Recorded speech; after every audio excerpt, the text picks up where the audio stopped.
You're listening to Overhead Story Channel. Enjoy. I always assumed grief would come in waves. Crashing, loud, violent. But that morning, standing in the old Protestant church in Wakefield, it felt more like static, constant, low, numbing. The kind that buzzes at the edge of your thoughts but never quite clears. It was Kelly's father's funeral. The man I'd known for nearly a decade. A man who used to call me son even before we were married. And yet, as I stood near the back, nodding politely to strangers offering programmed condolences, all I could feel was distance. Not just from the moment, but from her. And then she walked in. Kelly, my wife. Wearing a black wool coat I didn't recognize, her blonde hair pulled back too perfectly, her face unreadable. But she wasn't alone.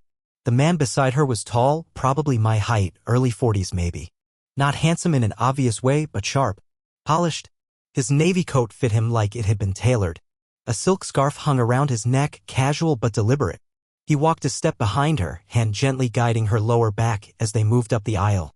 Something about the way he leaned in close to whisper, the soft smile she gave him in return, it made something in me clench. They slid into the second pew, just behind the family section. Kelly didn't look back, but the man glanced around once, like he was surveying the room. Our eyes met. Brief. Fleeting. But in that moment, something unspoken passed between us. Not recognition. Just an odd knowing. Like he knew who I was. Like he expected me to notice. I stayed at the back. Not because I wasn't invited to sit closer, I was. I could have taken my place beside her, pretended like we were still the couple people thought we were. But I didn't want to pretend. Not anymore. The service began. It was a modest turnout. Her father had retired from the lumber industry nearly 20 years ago, but still, a few old business associates showed up. Some church people. Family. The pastor read Psalm 23 like it was the first time it had ever been read. Kelly's aunt spoke about her brother's work ethic, his Yankee stubbornness, and how he made the best apple cider on their block. I didn't hear most of it. I kept watching her. She barely blinked. Eyes dry. Shoulders rigid. She sat next to that man, legs crossed slightly toward him, not away. Their knees almost touched. And at one point, I swear I saw his hand rest on hers for just a second. Just long enough that it didn't look like comfort anymore. Just long enough for it to feel like confirmation. After the final hymn, people spilled out into the cold New England air like fog. I stayed inside for a moment, letting the last of the organ's echo fade out. Then I walked toward the exit and paused near the vestibule. That's where she found me. Matt. I turned. She stood there with her coat half-buttoned and a pale, practiced smile. The man, whoever he was, had stepped away, now standing politely near a display of floral arrangements. Her eyes searched mine for a beat longer than I expected.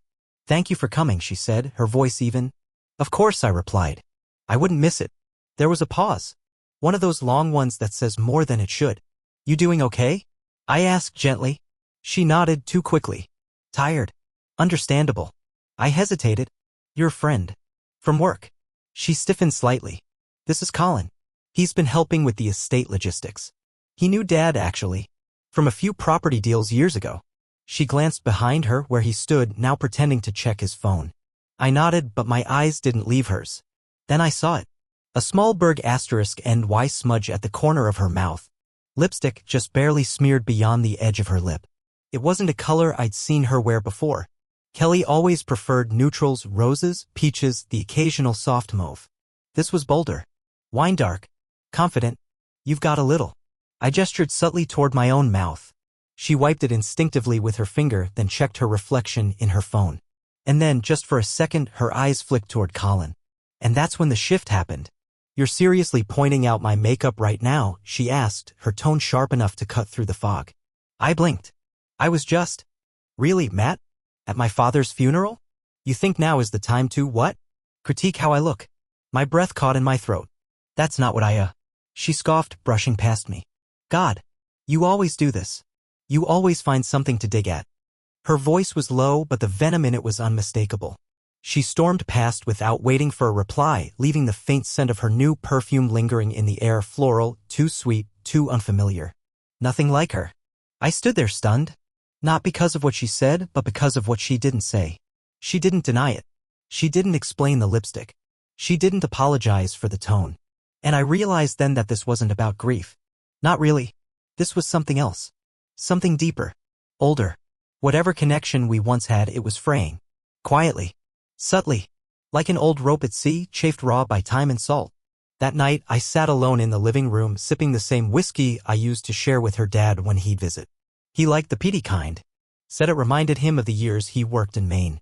I stared at the wedding photo on the mantel, a younger version of us, smiling wide, bright-eyed, convinced that love could carry any weight. I didn't feel angry yet. Not really. What I felt was something heavier. Dread. Not about what might happen, but about what already had, and how long I'd been pretending not to see it. I didn't sleep that night.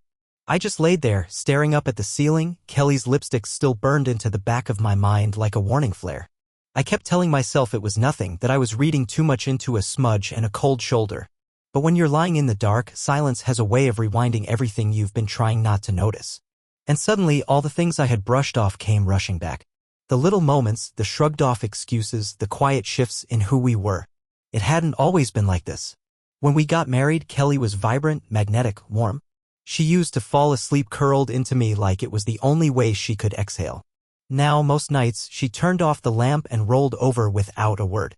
The space between us in bed felt miles wide. I had stopped reaching across the distance because I got tired of pretending not to feel the wall. But lately, it had gone from distant to evasive. It started maybe 6 or 7 months ago.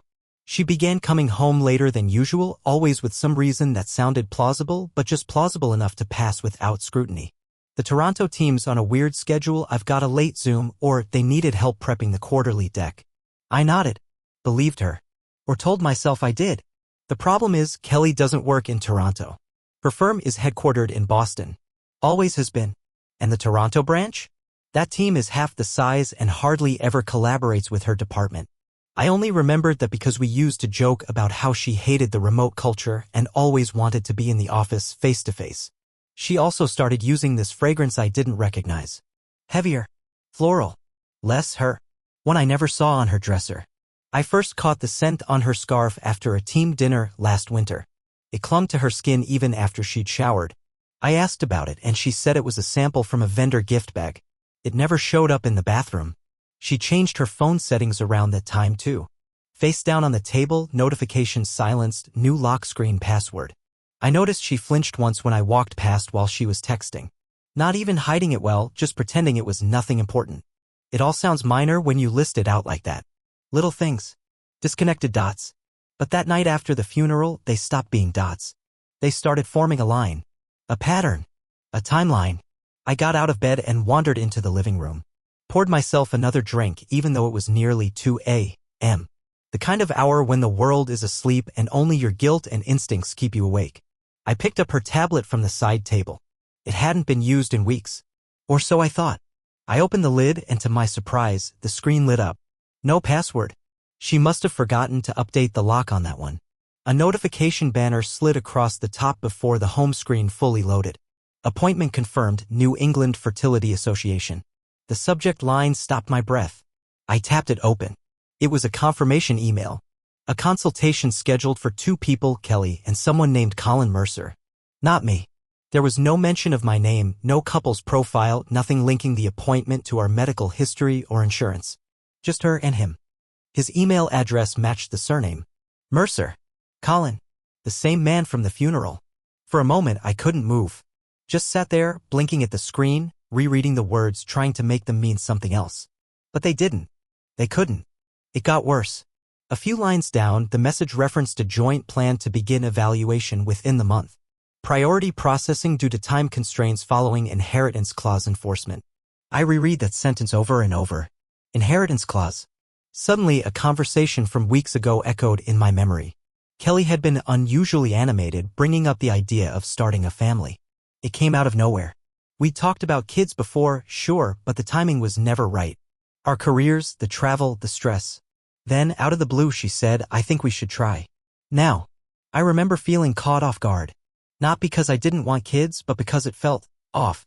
Like a pitch more than a discussion. She said something about legacy. About how her father would have wanted it.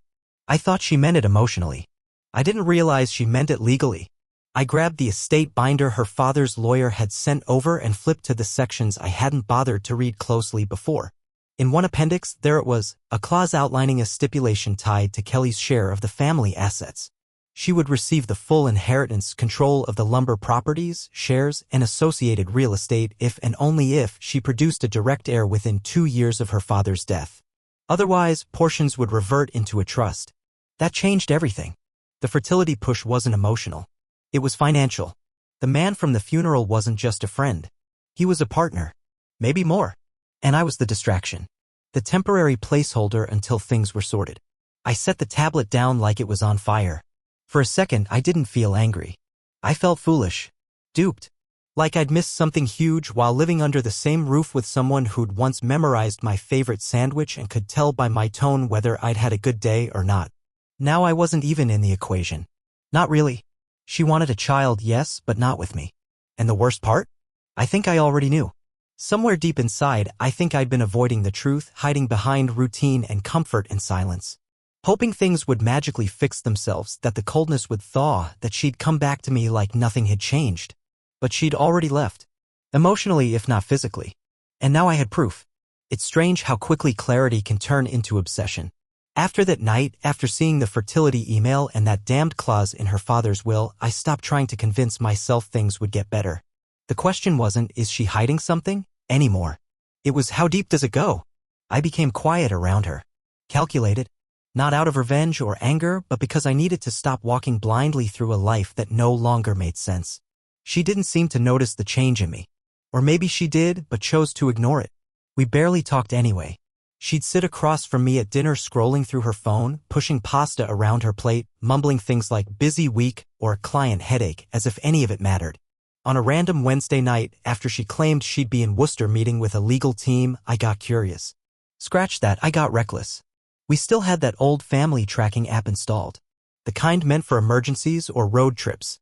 She probably forgot about it. I hadn't opened it in over a year. But that night, with her gone and my gut twisted in knots, I tapped it open. Her PIN was not in Worcester. It was in Plymouth, a small lakefront town 2 hours southeast. A place we'd never visited together. But I knew the area. It was lined with rustic inns, converted summer homes, fire pits, and kayaks, all of it staged to look like some kind of domestic fairy tale. Her location hovered near the edge of a place called Lakemere Retreat, a private inn with 8 secluded cottages overlooking a quiet, icy lake. I stared at the screen. And then I drove. I didn't think. I didn't plan. I just grabbed my coat, left a half-drunk cup of coffee on the counter, and headed towards something I couldn't unsee anymore. The highway blurred past. It was just me, the hum of tires, and the soft glow of her betrayal pulsing from that little map on my phone. By the time I reached Plymouth, it was just after 10 p.m.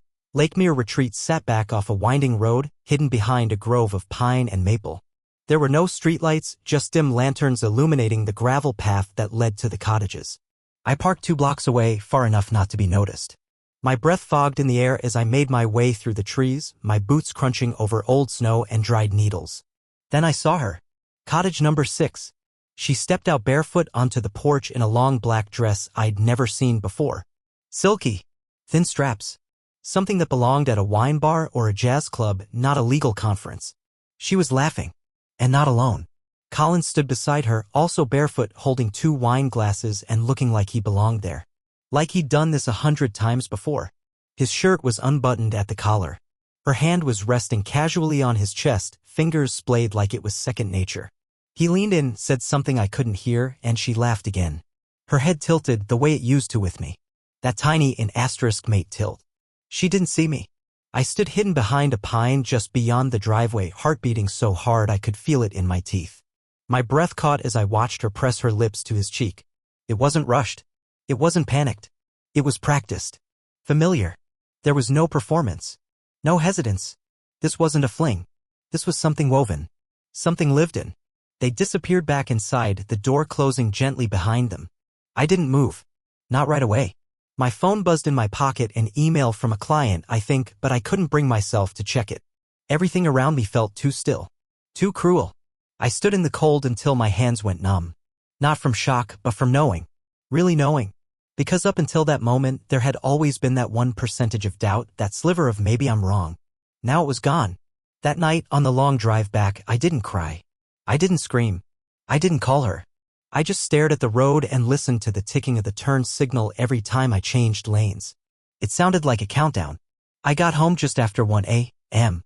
The house was dead quiet, the kind of quiet you can't fill with noise no matter how loud the TV or music plays. I sat in the kitchen and opened the estate documents again. Read every line like it was a murder mystery. Because now it was. The death wasn't physical, it was relational. The crime wasn't passion, it was calculation. Her father's will had been updated just 3 months before he passed.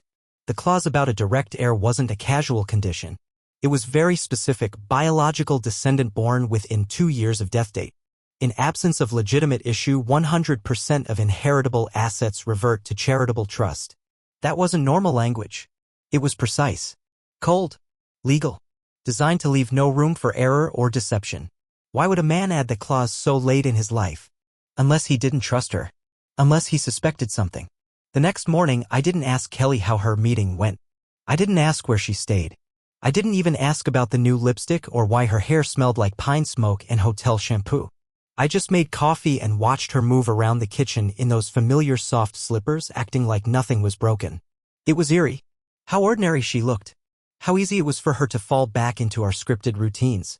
Heading to the office? I asked casually. She nodded, toast halfway to her mouth. Yeah, just a half day. Got a call with Calgary at noon. I wanted to ask if Colin would be on the call.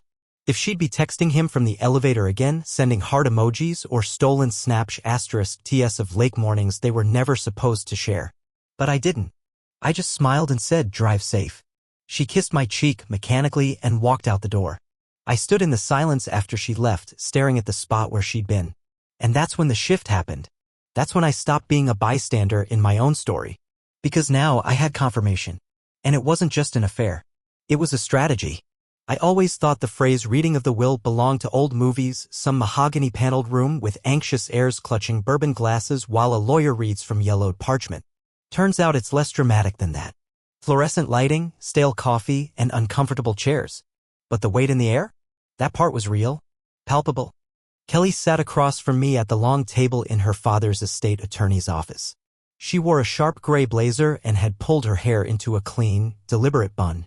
Not a single strand out of place.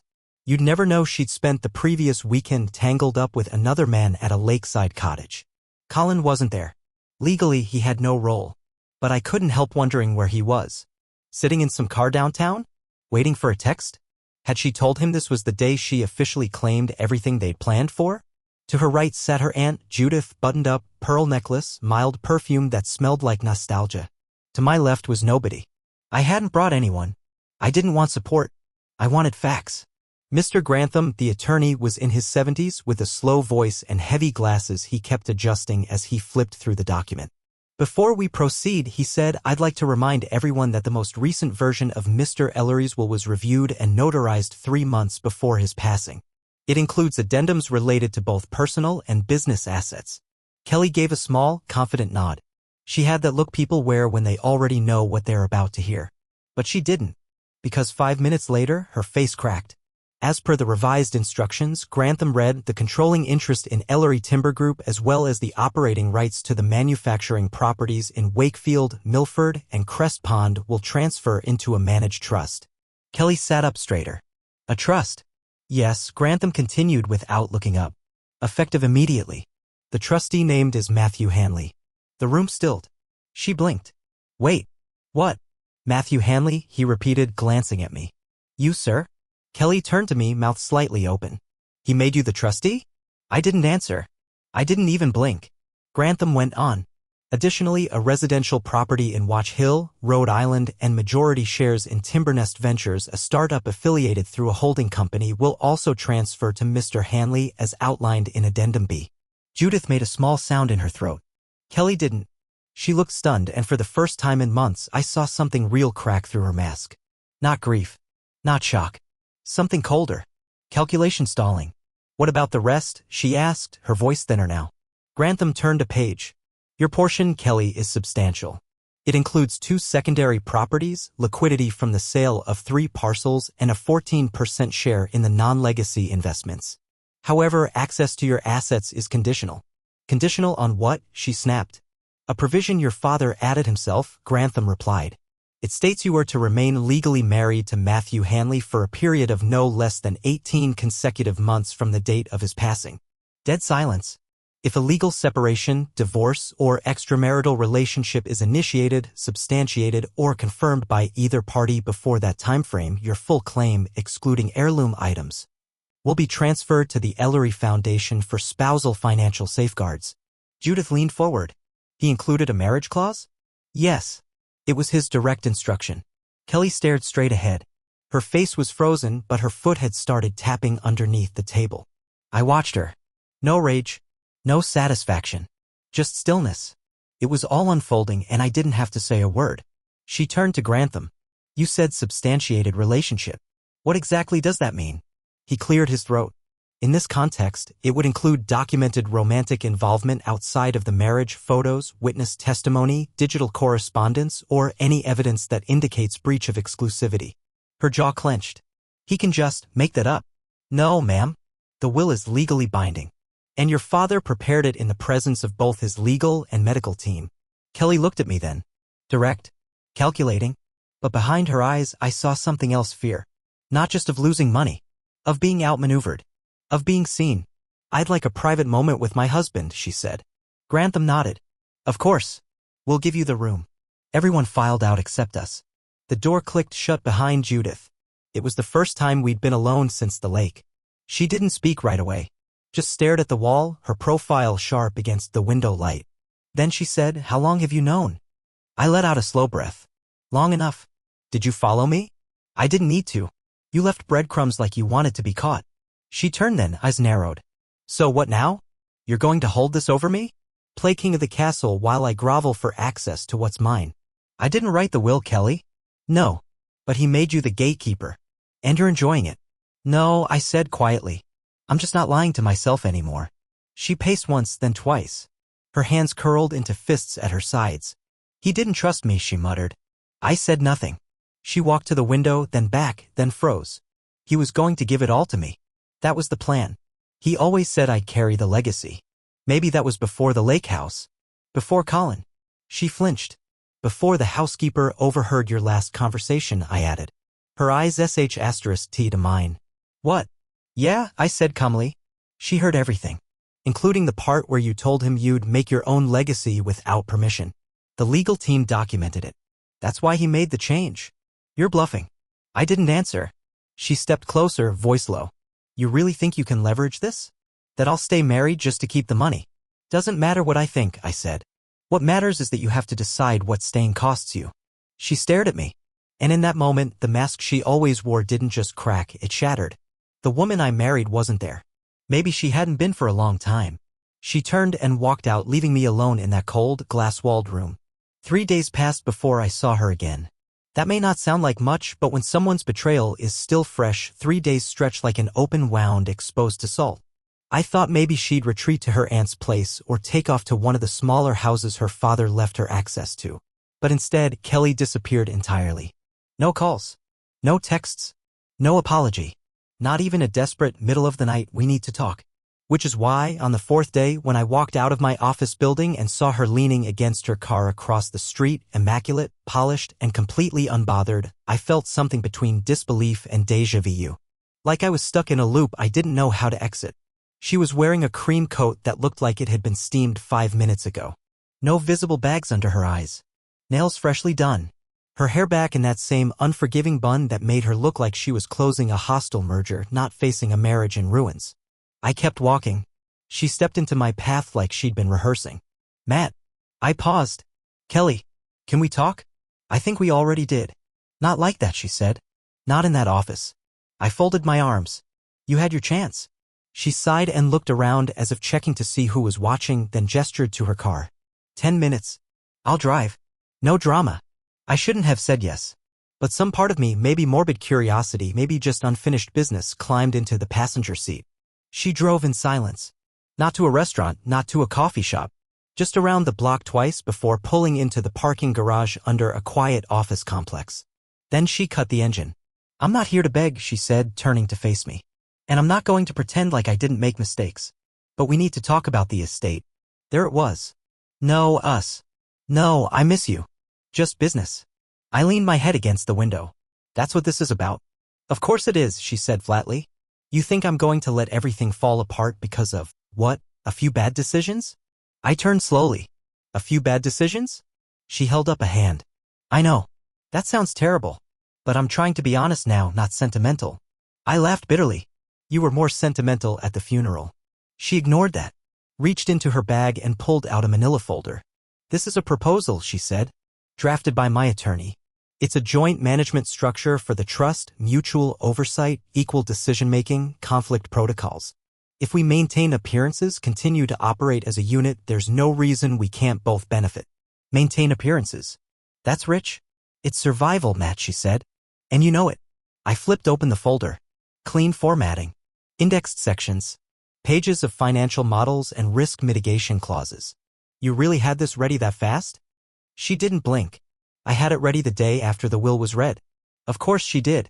I'm not interested in being your business partner, I said, closing the folder. She tilted her head. You'd rather burn it all down? No, I said. But I'd rather not rebuild it with someone holding a match behind her back. Kelly looked away for a moment. Her voice softened, just barely. My father never thought I could do this without a man. He never said it outright, but I saw it in his eyes. Every time I pitched him ideas. Every time I talked expansion. And in the end, he gave you the power. Not because you were smarter, or stronger, or more qualified, but because you were a man who hadn't disappointed him yet. Her words hit strange. Half-truths coated in bitterness. But part of me saw the thread of something real in there. Maybe she did want the legacy.